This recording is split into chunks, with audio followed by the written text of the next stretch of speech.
Quick like and subscribe if you enjoy my content. My name is Jason. I'm 36 years old, and I work as a fraud investigator for an insurance company in Phoenix, Arizona. I spend my days analyzing claims, identifying inconsistencies, and recognizing when people are lying to cover up something they don't want discovered. I'm trained to understand that when someone repeatedly insists you should trust me, it usually means they're doing something that doesn't deserve trust. In fraud investigation, we have a saying, honest people don't constantly demand trust. They demonstrate it through consistent, verifiable behavior. I never thought I'd need to apply that same investigative principle to my own marriage. But when your wife says, you don't trust me, every time you ask a simple question and you keep finding evidence that validates your lack of trust, you realize the complaint isn't about your skepticism. It's about her not wanting to be questioned. My wife, Melissa, kept saying I didn't trust her. I kept finding reasons not to. And after 6 months of that pattern, I discovered I'd been right to question everything. I met Melissa 8 years ago at a friend's wedding in Scottsdale.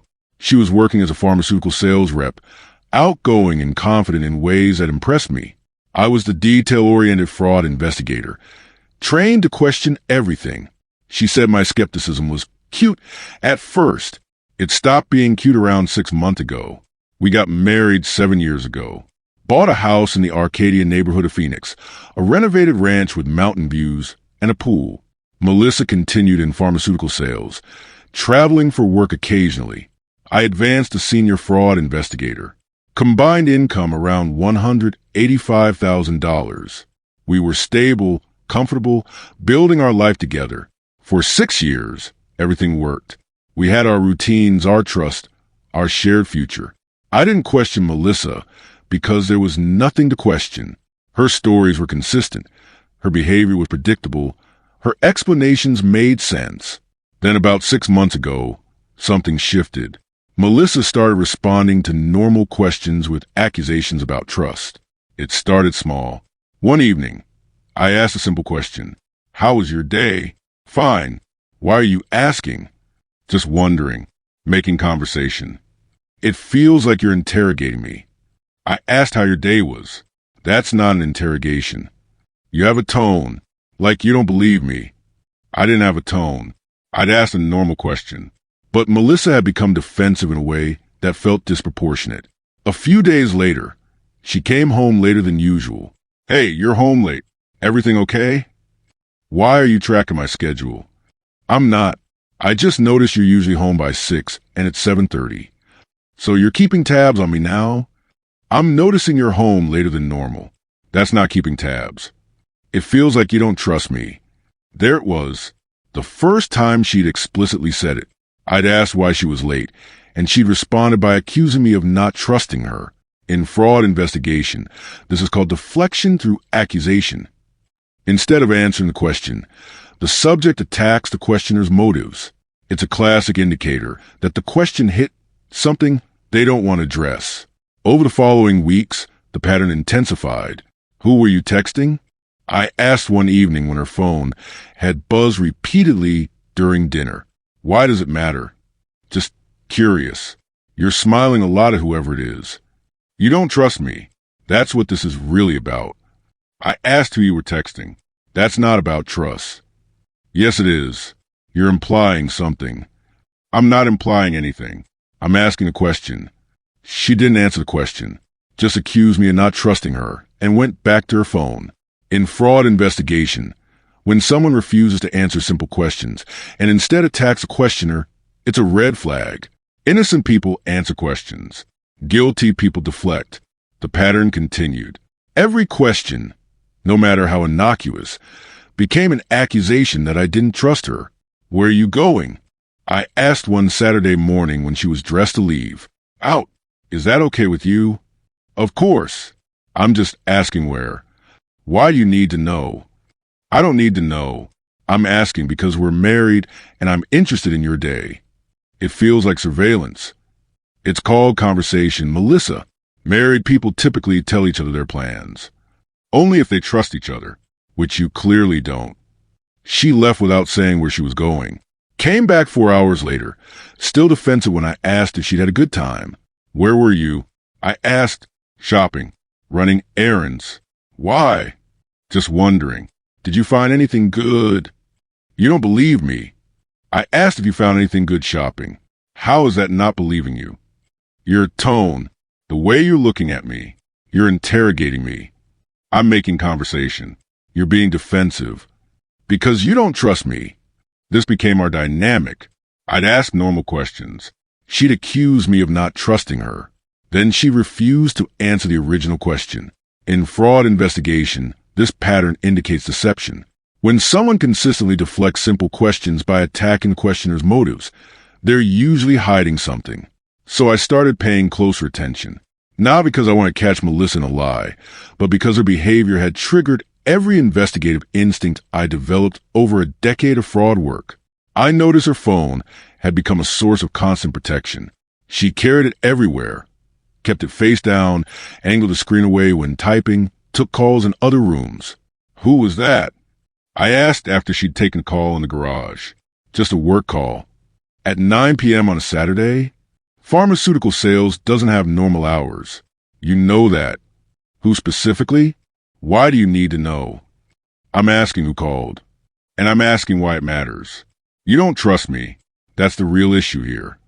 Again, deflection through accusation instead of answering the question. I noticed inconsistencies in her stories. Small details that didn't align. She'd mentioned having lunch with Sarah from work on Tuesday. Then on Friday, she'd reference the same lunch, but say it was with the team. When I'd ask for clarification, she'd get defensive. I said, Sarah, the team was there too. Why are you cross-examining me? I'm not. I'm just clarifying because you said two different things. You're keeping track of everything I say. That's not healthy. I'm noticing when stories don't match. That's not unhealthy. That's normal communication. No, it's you not trusting me. Again. I noticed her car had started smelling different. A cologne I didn't recognize. Subtle but present. Does someone at your office wear strong cologne? I asked after driving her car one day. I don't know. Why? Your car smells like men's cologne. So? I give co-workers rides sometimes. Which co-workers? Why do you need names? You don't trust me. That's what this is about. Every single question, no matter how simple, how reasonable, how normal, was met with accusations that I didn't trust her. And the more she accused me of not trusting her, the more I found reasons to validate that lack of trust. 3 months into this pattern, I decided to verify some of her stories. Melissa had mentioned she'd be working late on a Thursday. Client dinner in Scottsdale. Probably won't be home until 9 or 10. Which client? Desert Medical Group. Big account. Why? Just asking. You don't trust me. I asked which client. That's not about trust. She left around 5 p.m. I stayed home, having a normal evening. But around 7:30, I did something I'm not proud of. I called Desert Medical Group's main office line. Desert Medical Group, this is Linda. Hi. I'm trying to reach someone who's supposed to be at a dinner meeting with your team tonight. Melissa Chun from Pharmaceutical Sales. I'm sorry. We don't have any dinner meetings scheduled tonight. Our office closes at 5. Are you sure? She mentioned meeting with your team. We don't have evening meetings. And I don't recognize that name as one of our sales reps. What company did you say she's with? Sorry, wrong company. My mistake. I hung up. Melissa had said she was having dinner with Desert Medical Group. But Desert Medical Group had no such meeting scheduled and didn't recognize her name. She'd lied about where she was going and what she was doing. Melissa came home at 10:47 p.m.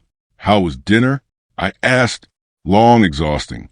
They had a lot of questions about the new product line. Desert Medical Group is thorough? Very. Took forever to get through their concerns. She was elaborating on a lie, creating details for an event that hadn't happened. I'm going to shower, she said. I smell like restaurant food. She went upstairs. I heard the water running while she washed off wherever she'd actually been. The next morning, I did more investigation. I pulled our cell phone records. We were on a shared family plan, and I had admin access. Found a number Melissa had been communicating with constantly. Multiple texts per day, long phone calls, pattern going back 3 months. I didn't recognize the number. I called her from my office phone, blocking my caller ID. A man answered. Hello? Hi, is this the Desert Medical Group? I asked. No, you got the wrong number. This is Brian. Sorry about that. I hung up. Brian. Melissa had been texting and calling someone named Brian dozens of times per day for 3 months. I searched the number on social media, found a Facebook profile. Brian Matthews, age 32, pharmaceutical sales rep for a different company, based in Phoenix, a competitor, someone in Melissa's industry, but at a different company. I looked through his public photos, found one from 2 months ago, a group shot at what looked like an industry conference. There was Melissa standing next to Brian, both smiling. I'd found him, the person Melissa was in constant communication with, the person she'd been lying about her evenings to see, the reason she kept accusing me of not trusting her every time I asked a simple question. That evening, I confronted her. We were sitting at dinner. Melissa was on her phone, smiling at something. Who's Brian Matthews? She looked up sharply. What? Brian Matthews, pharmaceutical sales rep. You've been texting and calling him dozens of times per day for 3 months. Her face went pale. How do you know that? I checked our phone records. Saw a number you communicate with constantly. Called it. Man named Brian answered. Looked him up. Found him. You've been tracking my phone? I've been investigating why you keep accusing me of not trusting you. And I found out I was right not to trust you. This is exactly what I'm talking about. Last night, you said you had dinner with Desert Medical Group. I called them. They had no meeting scheduled and didn't recognize your name. You lied about where you were going. Who were you actually with? She stared at me. You were with Brian, weren't you? She didn't answer. For 3 months, every time I've asked you a simple question, you accuse me of not trusting you instead of answering. Now I know why. You've been lying about where you're going, who you're with, what you're doing. And every accusation that I don't trust you is actually you deflecting from the fact that you're not trustworthy. It's not what you think. What is it then? Because you've been communicating with Brian constantly, lie about client dinners, coming home late, and attacking me for asking questions. That paints a pretty clear picture. Brian and I are friends. Friends who you lied to your husband about? Friends who require you to accuse me of not trusting you every time I ask where you're going. She started crying. I didn't want you to get the wrong idea. What's the right idea? We've been spending time together, but it's not an affair. How much time? A few dinners, some drinks after work. We have coffee sometimes. Over 3 months? Yes.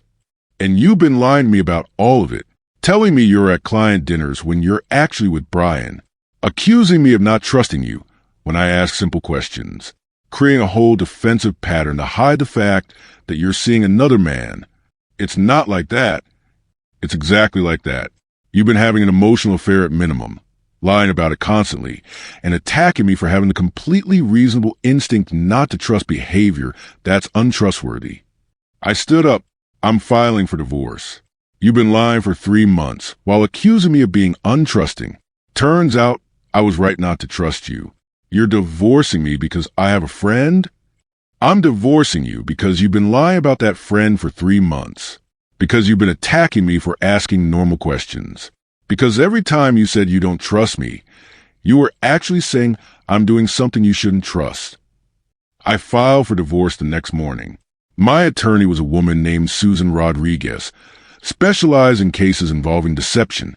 She spent 3 months accusing you of not trusting her while lying about an affair. Susan asked, emotional affair at minimum, constant communication with another man, lie about meetings, defensive whenever I ask questions, classic deflection pattern. That's calculated. She was managing your suspicions by making you feel guilty for having them. Exactly. Every question became an accusation that I was being untrusting, but I had good reason not to trust her. She was lying.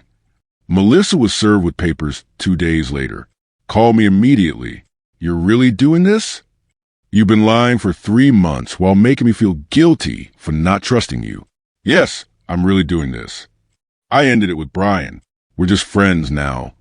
You're just friends with someone you lied about constantly? Someone you attacked me for being curious about? That's not friendship, Melissa. That's an affair you got caught having. You trapped me. I asked normal questions. You made them about trust instead of answering them.